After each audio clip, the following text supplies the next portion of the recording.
স্বরাষ্ট্রমন্ত্রী সালাউদ্দিন আহমেদ বলেছেন, দেশে অস্থিরতা সৃষ্টি করতে বিদেশ থেকে মাঝে মধ্যে উঁকি ঝুঁকি দেয় পলাতক শেখ হাসিনা।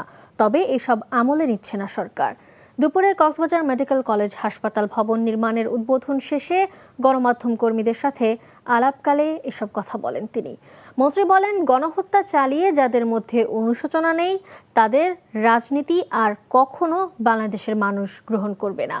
এর আগে কক্সবাজার উন্নয়ন কর্তৃপক্ষের একটি আবাসিক ভবন উদ্বোধন অনুষ্ঠানে স্বরাষ্ট্রমন্ত্রী বলেন, সমুদ্র সম্পদ গভীর সমুদ্র বন্দরকে কাজে লাগাতে পারলে বিশাল রাজস্ব আহরণ সম্ভব। বাংলাদেশের মানুষ কখনো গ্রহণ করবে না। যারা গণহত্যা এবং মানবতা বিরোধী অপরাধের দায়ী, যে জন্য তাদের কোনো অনুশোচনা নাই, বাংলাদেশের মানুষের সামনে ক্ষমা প্রার্থনা করে নাই, তাদের কোনো রাজনীতি বাংলাদেশের মানুষ এলাও করবে না কখনো। বাংলাদেশের মানুষ তাদেরকে এই দেশে রাজনীতি করার কোনোদিন কোনো অনুমতি দিবে না। তারা বিদেশ থেকে মাঝে মধ্যে অভিযোগও দিতে পারে, চিৎকার করতে পারে, এগুলো আমরা মনোযোগ দিচ্ছি না।